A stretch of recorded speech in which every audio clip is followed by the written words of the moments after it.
Y en este día continúo reiterando el tema, ¿dónde está tu hacha? Y para manera de introducir el tema el día de hoy, quisiera hablar sobre un proyecto que tuve en mi casa hace algunos meses atrás.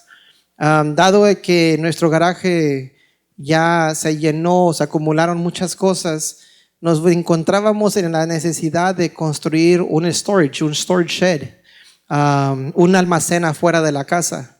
Entonces, como yo sé un poco de eso, me animé a iniciar el proyecto. Comencé poniendo la fundación, el fundamento, comencé a levantar las paredes, comencé a cortar las vigas que van arriba, continué poniendo el siding alrededor. Y todo esto lo fui haciendo en ratos, en momentos, no todo de un solo. Ahorita se lo mencioné como si lo hubiera hecho todo de un solo, pero lo hice en momentos y en ratos que tenía yo libre. Y pasó así, hermanos, de perdí un mes y medio en que inicié el proyecto y donde estaba el proyecto. Pero de repente, hermanos, comenzaron a surgir algunas necesidades, surgió el trabajo, surgió otras cosas, hermanos, y lo fui dejando ahí. Y el edificio estaba a mitad de construcción. Ahí estaba sin el techo, sin el resto del siding. Estaba ahí nomás, incompleto.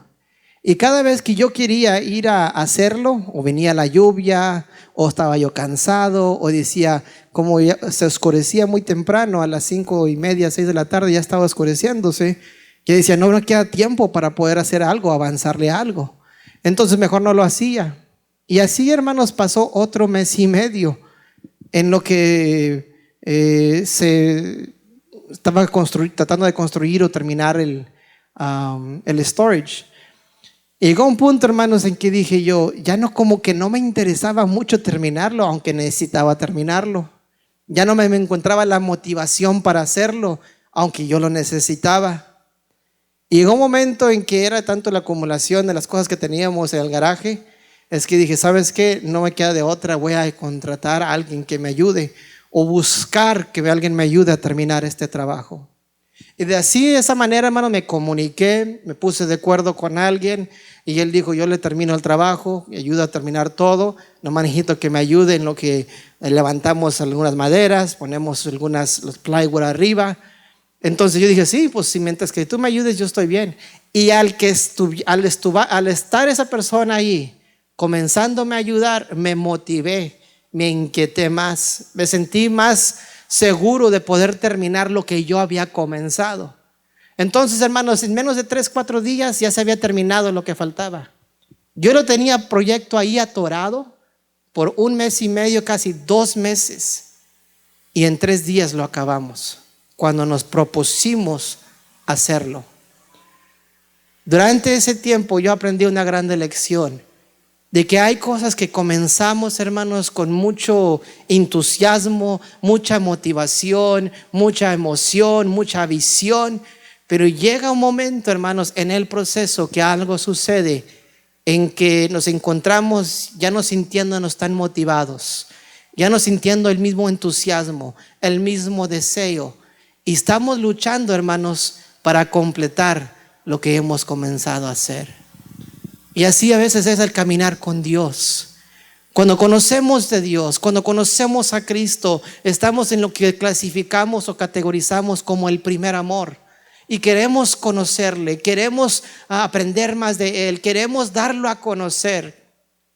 Pero llega un momento, hermanos, que llega un acontecimiento difícil a nuestras vidas, llega un momento difícil a nuestro hogar, llega un momento difícil en nuestra trayectoria.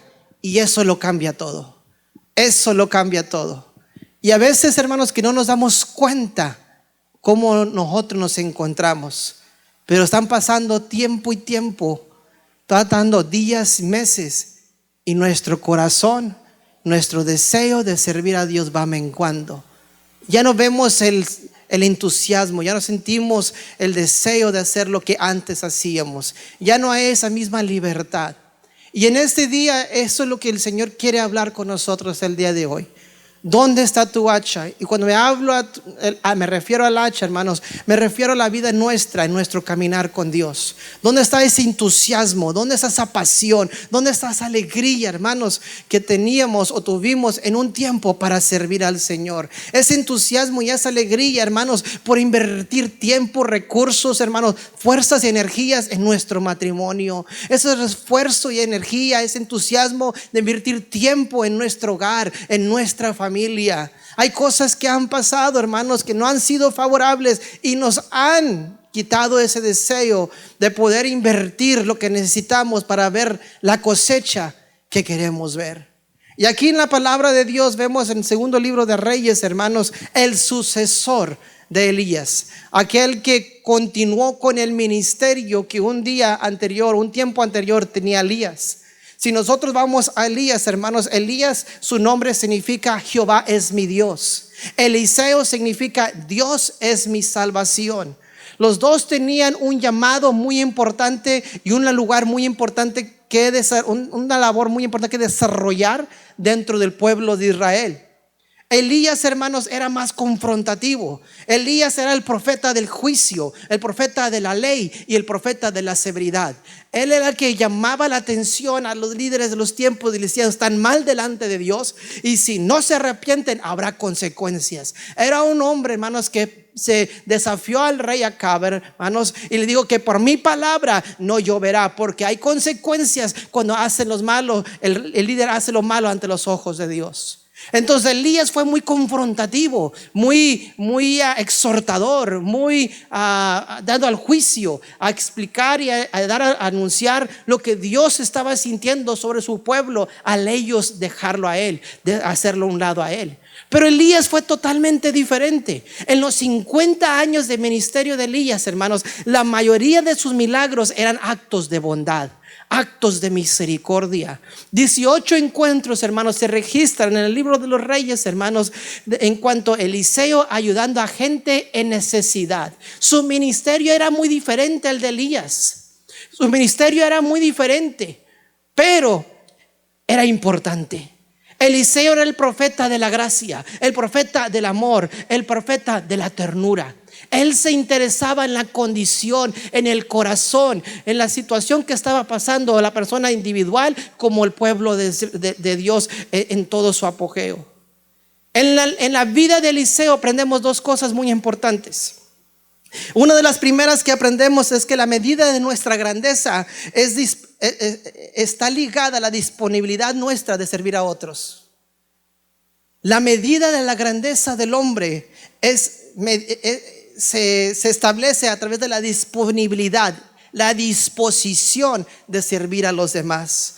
Eliseo fue un hombre que se destacó por servir a los demás, por ayudar a los demás. No fuera muy pequeño o fuera muy grande, él se encontraba. Ahorita vamos a ver que él ayudó a alguien que se le perdió la hacha, pero en el capítulo anterior vemos que él ayudó a un general a ser sano de su enfermedad.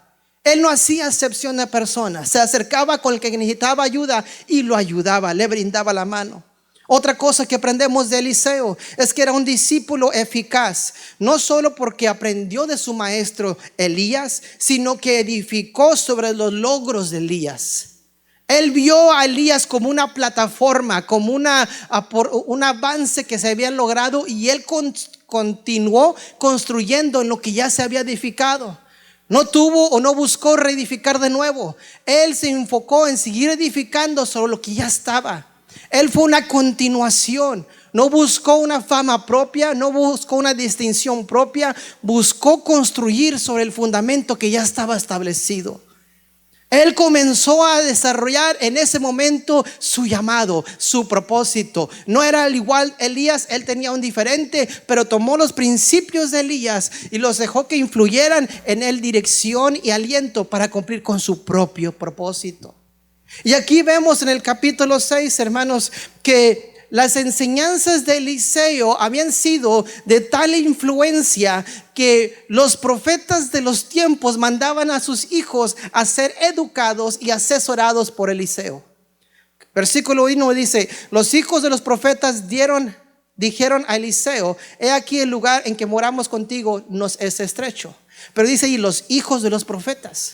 Había una escuela de aprendizaje, había una escuela de educación, había una escuela en que Eliseo les enseñaba cómo ser eficientes en el propósito, en el llamado que Dios le había dado a estos hijos de profeta. Porque quizás sus padres estaban siendo la voz que hablaba al pueblo en ese tiempo presente, pero un día, hermanos, cuando los padres ya no estuvieran, se levantaría una generación nueva que hablaría la palabra del Señor, una generación que conoció las enseñanzas de Eliseo y pudo ponerlas en prácticas para traer bendición al pueblo de Israel. Y hoy en día, hermanos, Dios sigue levantando jóvenes, hermanos, y jovencitas para hacer esa voz que un día, cuando nosotros ya no estemos como adultos, sigan proclamando la palabra del Señor, sigan anunciando la venida de Cristo, sigan anunciando el amor de Dios, sigan anunciando la bondad de Dios. Era un trabajo en equipo, como lo era Elizabeth con María. Aquí era Eliseo con los hijos de los profetas. Él tomó tiempo para enseñarles, para participar con ellos. Pero ellos vieron, hermanos, que había una gran necesidad. Eliseo, la escuela ya nos queda muy pequeña. La escuela ya no caben todos los alumnos que gustan y desean aprender de ti. Qué bonito, hermanos, cuando hay ese entusiasmo por aprender de la palabra del Señor, al punto, hermanos, que no cupieron el lugar donde ellos estaban. Y ellos vieron un problema, pero dijeron, también tenemos una solución. Todo, hermanos, en nuestra vida es un consejo como pastor, hermanos. No se enfoquen tanto en el problema, busque una solución a la situación. A veces nos atoramos, nos paralizamos, nos detenemos porque solo vemos el problema. Solo vemos la situación difícil y no vemos la grandeza de Dios para obrar en dicha situación, para hacer un milagro en dicha situación. A veces, hermanos, tenemos que el Señor nos da la sabiduría, más bien, no a veces, nos da la sabiduría al Señor para encontrar una solución al problema que nosotros tenemos. Lo que nosotros nos corresponde hacer es dejar de enfocar nuestra atención en el problema y ponerlo más en la solución. Todos, hermanos, y cada uno de nosotros puede identificar un problema, pero no todos pueden enfocarse en una solución. Y los profetas, los hijos de los profetas, una cosa que aprendieron ya de Eliseo es de que cuando hay un problema, tenemos que buscarle una solución y presentárselo a Eliseo y conseguir su aprobación. Si él lo aprueba, nosotros andaremos en ello. Entonces ellos dijeron, vemos esta situación que estamos creciendo, ya no cabemos aquí, queremos hacer algo. Antes de hablar con Eliseo, se reunieron, se pusieron de acuerdo y luego le dijeron a Eliseo, queremos presentarte un plan.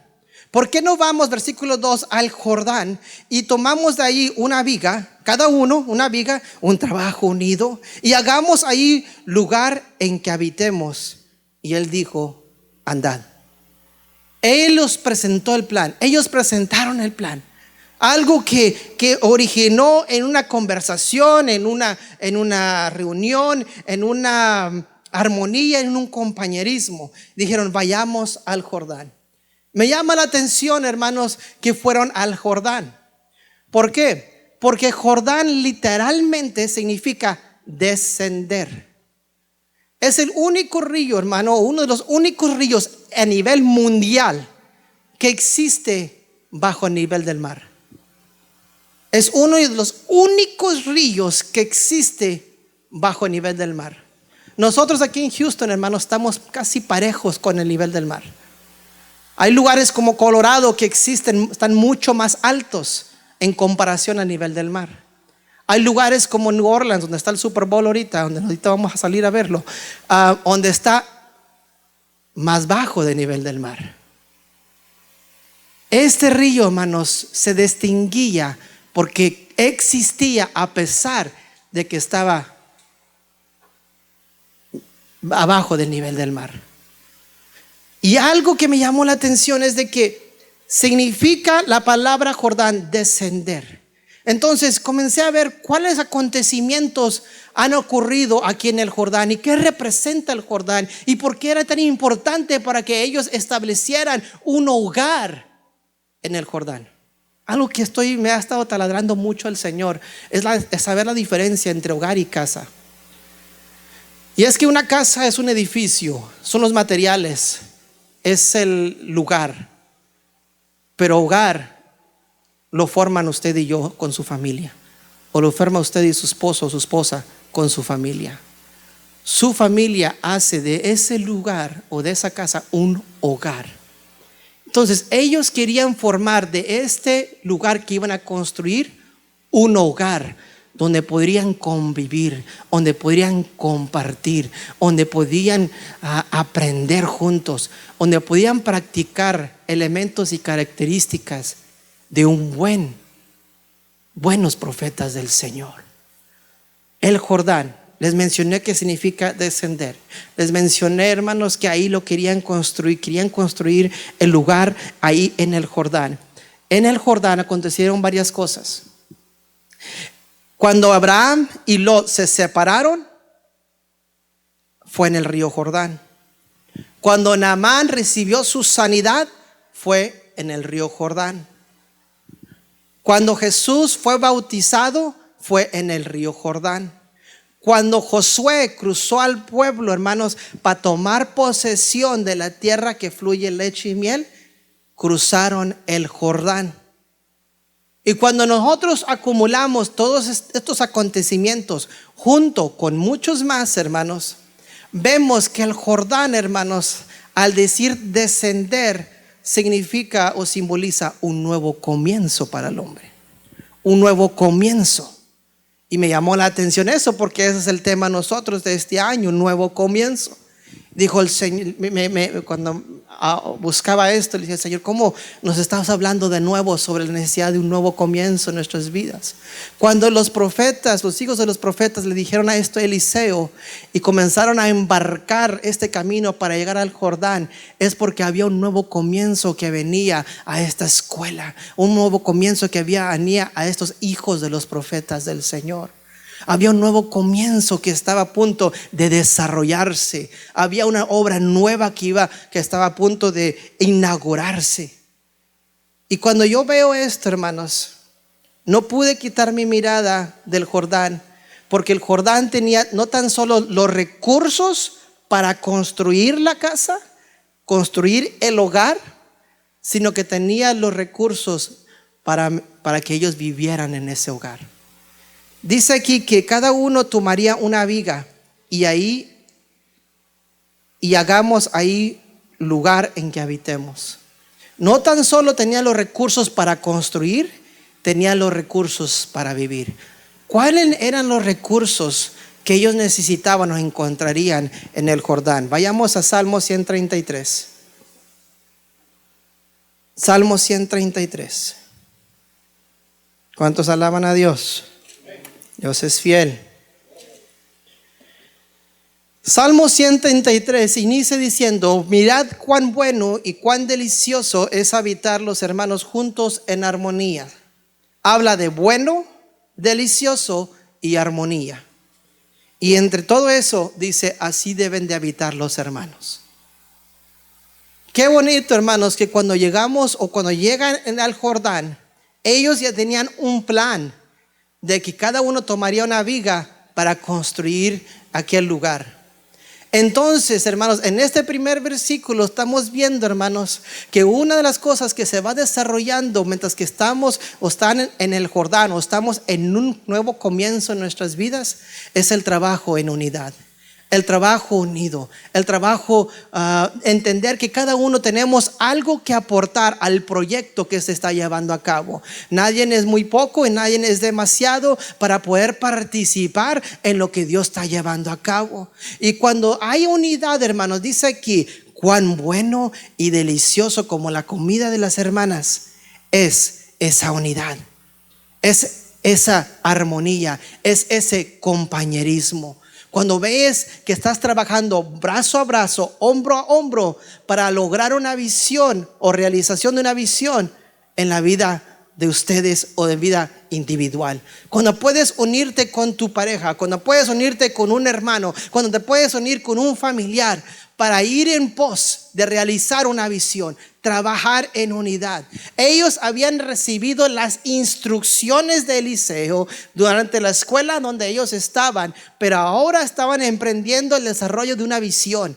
Y en ese desarrollo ellos tenían que aprender juntos a cómo trabajar unidos para construir ese edificio, para construir aquel lugar donde se añadirían más profetas o hijos de profetas. Es importante entender, hermanos, que en un nuevo comienzo en nuestras vidas, cuando nosotros conocemos a Cristo por primera vez en nuestras vidas, mantenernos unidos a Él, mantenernos ligados a Él.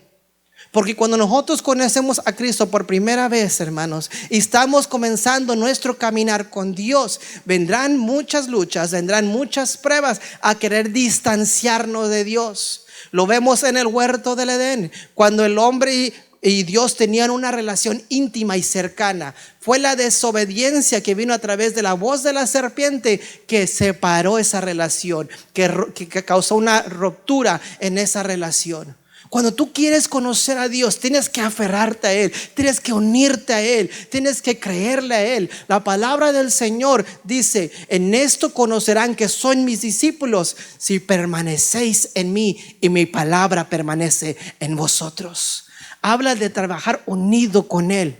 Y a la vez estar trabajando unido con Él, estás tratando de crear una unidad con tu matrimonio, con tus hijos, con tu familia, creando un ambiente propicio para que se logre un objetivo. Hay que trabajar en unidad, hay que desarrollar esa unidad. Hay que entender que todos vamos a pasar por diferentes situaciones en diferentes tiempos, pero cada uno estamos ahí para el uno y para el otro, para levantarnos, para fortalecernos, porque nosotros venimos a ser la mano, los pies, los ojos, la boca de Dios para alguien más en necesidad, en un momento de dificultad.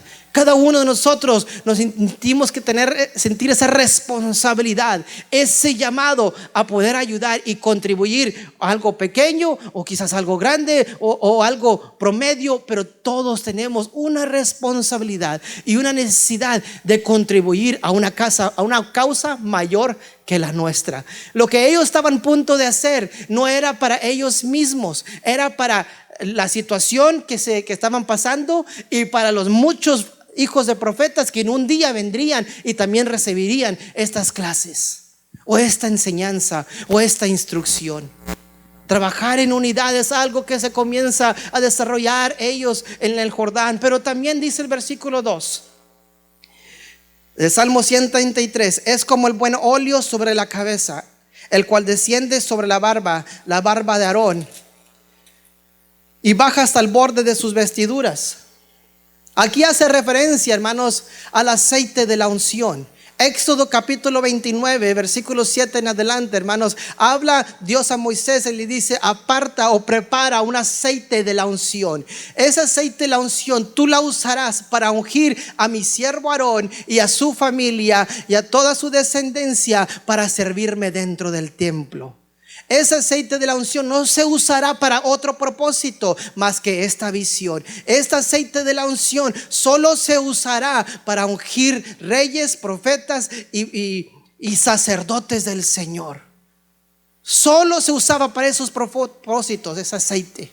Ese aceite no tan solo representaba de que esa persona había sido consagrada y apartada para un propósito especial, sino que también estaba siendo empoderada, ungida para cumplir dicho oficio. Estaba teniendo o recibiendo las fuerzas para cumplir con la labor que había sido puesto delante de él. Sí, hermano, Dios no te da una responsabilidad sin darte las fuerzas para poder cumplirlo o llevarlo a cabo. Y lo estoy diciendo de esta manera para que me lo entienda, las fuerzas para hacerlo. Pero lo voy a ir más profundo a los que ya saben un poco más de la palabra del Señor. Cuando el Señor te encomienda una responsabilidad de ser líder, Él te va a dar la unción para cumplirlo. Él va a darte la unción para cumplirlo. Como que no están convencidos. Él te dará la unción para cumplir tu labor. La palabra del Señor dice: no salgáis de Jerusalén hasta estar embestidos del poder de lo alto. Embestidos del poder de lo alto. Así como ustedes se pusieron su ropa bien bonita el día de hoy, hay algo más hermoso que está sobre la vida de ustedes, que es el Espíritu Santo de Dios, que es la presencia de Dios. Eso, hermano, debe de investirnos antes de desarrollar una labor, un esfuerzo. ¿Por qué, hermanos, les dijo que tenían que ser embestidos? Porque a través del Espíritu Santo podrían cumplir con la labor que se les estaba dando, con la comisión que se les había dado. A ellos se les dijo: irás a predicar la palabra en Judea, Samaria y hasta la última de la tierra. Pero dijo antes de eso: pero recibiréis poder cuando haya venido sobre vosotros el Espíritu de Dios. Porque a veces sentimos mucho cansancio en el desarrollo de nuestro liderazgo o en el desarrollo del plan que queremos lograr, porque lo estamos haciendo en nuestras propias fuerzas, lo estamos haciendo a nuestra manera. Mas cuando viene el Espíritu Santo de Dios, cuando le das lugar a la presencia de Dios en tu vida para que se mueve, te ministre y te hable, las cargas se van, hermanos. El camino para servir al Señor se encuentra más ligero y más fácil, porque ya sabes que no es tu batalla, es la de Dios. No es lo que tú tienes que hacer, es lo que Dios va a hacer. Tú lo único que estás haciendo es siendo obediente a la voz de Dios, porque la unción está sobre ti. Y la palabra del Señor dice que la unción pudrirá todo yugo de esclavitud. Así que algo tenemos que desarrollar en ese nuevo comienzo, es buscar que esa unción de Dios, que esa presencia de Dios, que ese poder de Dios siga fluyendo en nuestras vidas y en nuestros corazones. Que no vivamos de la unción de ayer ni de antier, que hoy día busquemos genuinamente, auténticamente la presencia de Dios. Que hoy día fluya algo nuevo, que hoy día brote algo nuevo, que haga un cántico nuevo. Mi amor, ¿me puedes traer aquellos aceites? Es importante, hermanos, cultivar o darle lugar a ese aceite, el lugar a esas fuerzas de parte de Dios que vengan sobre nosotros. Porque si estamos, hermanos, viviendo de aceite antiguo o de aceite viejo, hermanos, ese aceite se vuelve rancio, se vuelve inservible o no servirle al propósito para el cual fue creado. Y ese aceite, hermanos, no es bueno usar. ¿Alguien ha olido lo que huele a un aceite rancio? Incluso tú vas a ser mi modelo. Estos dos, no, ven para acá, sí vas a ser mi modelo. El envase es muy similar. Este está más grande. Este como que soy yo y el más delgado es ella. Este es el mismo o similar el envase. La tapa igual, el contenido igual. Y adentro hay un líquido. Y si usted lo ve, casi se ve igual.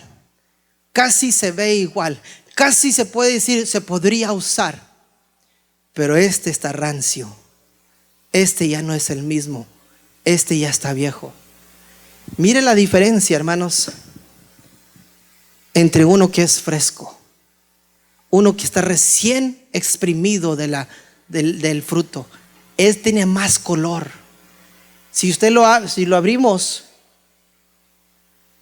tiene un buen olor, hermanos, porque es aceite fresco. Esto lo atrae la atención a usted.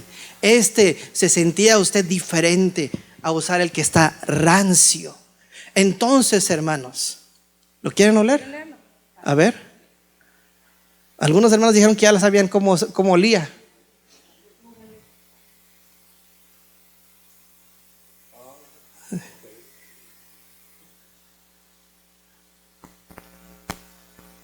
Ve, ya está dándole pruebas ahí. Cuando fluye, hermanos, cuando el aceite es fresco, cuando el aceite es recién, oye, hermano, huele grato. Es algo que atrae la atención de los demás. Es algo que te cautiva porque es algo nuevo, hermanos. Lo viejo, hermanos, no lo pudimos seguir usando. Lo que invertimos en tiempos pasados y fue resultado en tiempos pasados está bueno para esos tiempos, pero para hoy en día necesitamos un empoderamiento, una llenura, un bautismo nuevo del Espíritu Santo de Dios en nuestras vidas para poder cumplir con el llamado que Dios ha hecho a cada uno de nosotros en nuestro hogar, en nuestra familia, en nuestro matrimonio, en nuestra iglesia, en nuestro departamento. Thank you, mi amor. Podemos decir, es que no veo resultados. Has buscado la fuente de poder, has buscado la unción del Espíritu Santo, has buscado la presencia de Dios. ¿Quieres resultados nuevos haciendo lo mismo que hacías antes? No puedes tener resultados nuevos si practicas las mismas costumbres de antes. Tienes que hacer cosas nuevas. Tienes que entrar en aposento, tienes que en lugar secreto, tienes que buscar el rostro de Dios en espíritu y en verdad. Tú tienes que buscar más de Dios. Como pastor, hermanos, aunque sepamos de la palabra del Señor, aunque tenemos experiencia que hemos vivido, no es una razón para yo no buscar la presencia de Dios. Por lo que he vivido, por lo que he aprendido, es más razón para buscar la presencia de Dios, porque reconozco que tan dependiente estoy de la presencia de Dios para que el propósito de Dios se cumpla en mi vida, en su vida y en nuestra iglesia y en nuestra comunidad. Necesitamos de la unción, necesitamos de la presencia. Para eso fuimos elegidos, escogidos, consagrados para el servicio de Dios. Ahí en el Jordán se iban a encontrar fuerzas nuevas para cumplir una causa mayor para la vida de ellos. Pero luego dice en el versículo 3: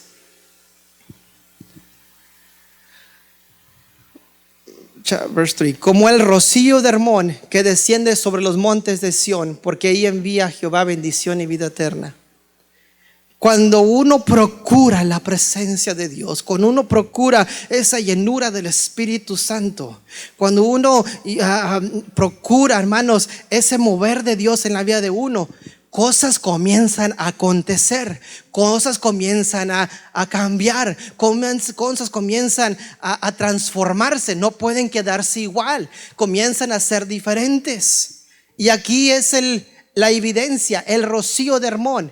Hermón, hermanos, el monte Hermón se localizaba al norte de la ciudad o de las ciudades donde ministraba el pueblo de Dios, donde se ubicaría este lugar donde los profetas querían levantar. Este monte en su punta más alta tenía nieve, hermanos, que con día se derretía esa nieve, y esa nieve que se derretía se convertía en agua, y es la que surtía o le daba agua al río Jordán. Esa agua era la que traía un refresco, un agua fresca al pueblo que estaba localizado cerca del río Jordán.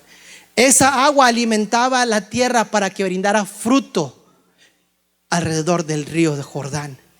Esa agua era tan importante, hermanos, que fluyera desde el monte de Hermón sobre el río Jordán para poder llenar la necesidad de todo Israel, porque el río Jordán corría del norte hacia el sur, y todo pueblo se establecía cerca de un río para siempre tener el suministro de aguas, y eso permitía que sus cosechas tuvieran fruto.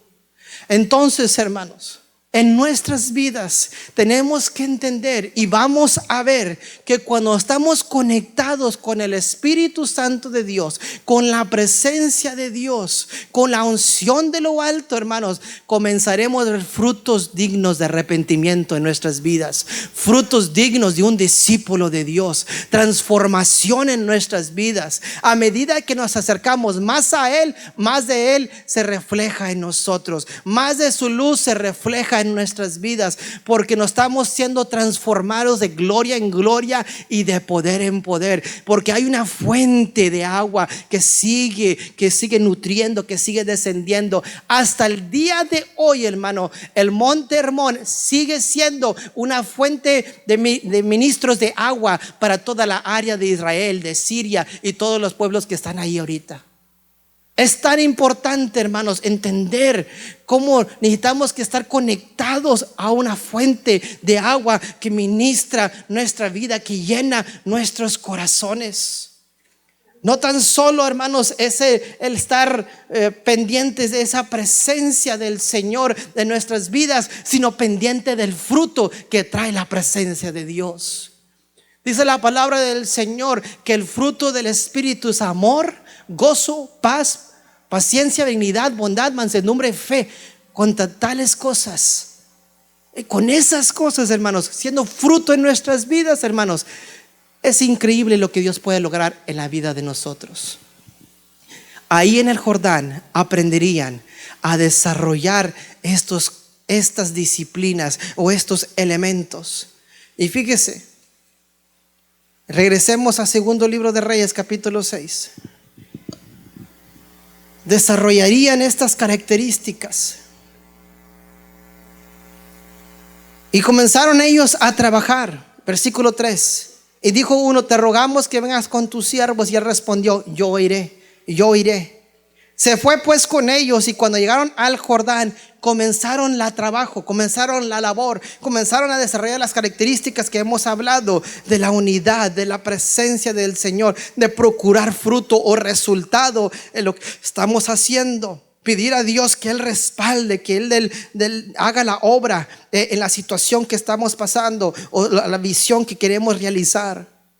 Se fue pues con ellos. Cuando llegaron al Jordán, cortaron la madera. Versículo 5. Algo muy importante. Y aconteció que mientras uno derribaba un árbol, se le cayó el hacha en el agua y gritó: ah, Señor mío, era prestada. Todo iba muy bien, iban avanzando la obra, iban levantando aquel edificio, pero en el proceso, hermanos, algo pasó en que él, cuando dio el golpe hacia el árbol, o sea, él dio el golpe hacia lo que estaba cortando, que la hacha se le zafó de la mano. ¿Dónde está tu hacha? Fíjense, hermanos, que el hacha era la herramienta que ellos necesitaban para poder llevar a cabo esta labor, y no había una abundancia de hachas. Si usted lee el primer libro de Samuel, capítulo 13, va a ver que los filisteos, hermanos, no le permitían a los israelitas desarrollar el oficio de herrería. Se lo impidían porque tenían miedo que un día se levantarían contra ellos con espada y lanza para atacarlos. No había herreros en todo Israel. Así que eso significa, hermanos, que el tener un hacha era un lujo. Era algo privilegiado poder tener el hacha, poder usar el hacha, porque no abundaba, escaseaba. Fíjense, voy a llevarlo directamente ahí para que usted vea esta cita. Primer libro de Samuel, capítulo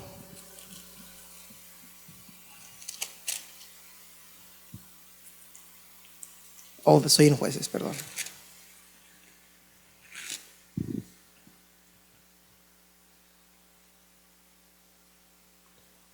Versículo 19. Primer libro de Samuel, capítulo 13, versículo 19. Y en toda la tierra de Israel no se hallaba herrero, porque los filisteos habían dicho: para que los hebreos no hagan espada o lanza. No había un herrero, hermanos, que produjera esta herramienta, por lo cual todos los de Israel tenían que descender a los filisteos para afilar cada uno la reja de su arado, su asadón, su hacha y su hoz. Y el precio era un pim por las rejas del arado y por los asadones, y en la tercera parte de un ciclo por afilar las hachas y por componer las aguijadas. Ellos no tenían herreros entre ellos para poder hacer este material. Entonces eso causaba que esta hacha, hermanos, fuera de mayor valor. No tan solo porque no era de él, sino porque escaseaba en esos tiempos. Y ahora, ¿cómo iba a trabajar? Ahora, ¿cómo se iba a desempeñar?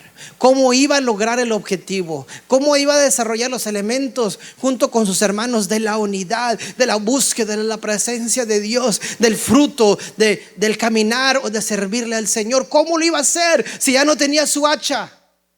Ya no tenía el instrumento que él necesitaba. Aconteció algo en su vida, hermanos, que le impidió o le robó lo que él necesitaba para avanzar el propósito de Dios con la vida de ellos.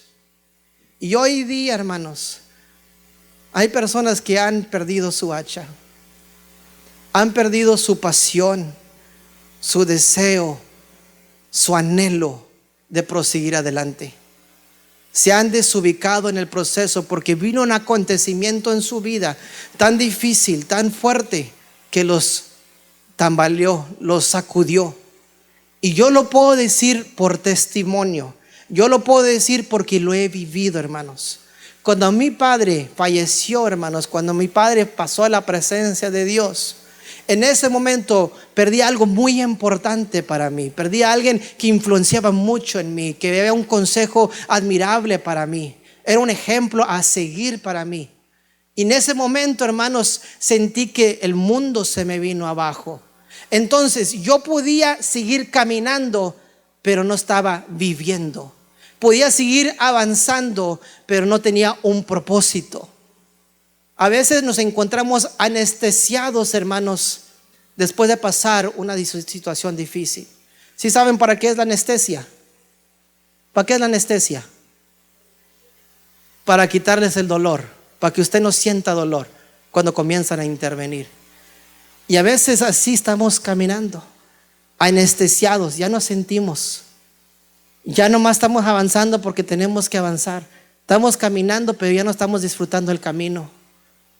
Nos sentamos en el automóvil y estamos idos.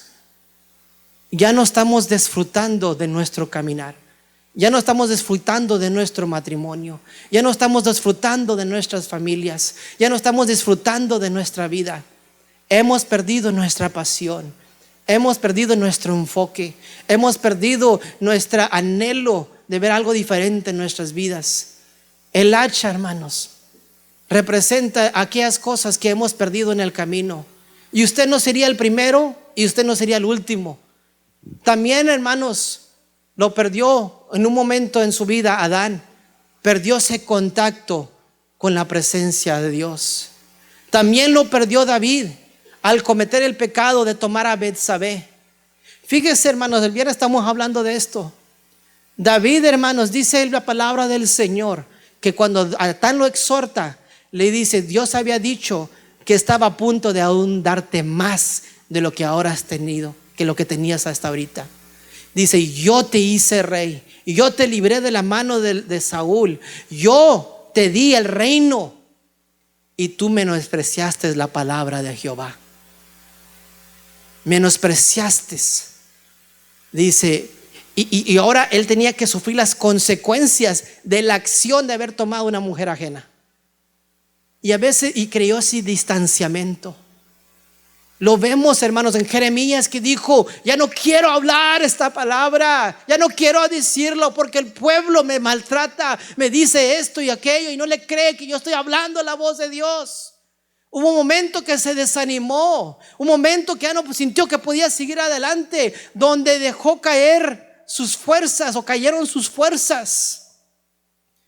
Pero cada momento, hermanos, que nosotros nos encontramos en una situación así, hermanos, qué lindo es el Señor, que no nos deja quedarnos así, hermanos. Dice su palabra: el justo caerá, pero no quedará postrado, porque Jehová sostiene su mano, hermanos. Porque aunque andemos en valle de sombra de muerte, no temeré mal alguno, porque tú estarás conmigo. Porque cuando pasamos por momentos, hermanos, de dificultad y distanciamiento, será que nosotros nos distanciamos de Él, pero Él no se busca distanciar de nosotros. Al contrario, son los momentos en que más se quiere acercar a ti para fortalecerte, para acariciarte. Él quiere estar más cerca de ti que lo que tú te encuentras de necesidad de Él. Él quiere estar en encuentro contigo. Pero nosotros nos distinguimos, hermanos, que hemos perdido el hacha, que hemos perdido la motivación, que hemos perdido el gozo de la salvación.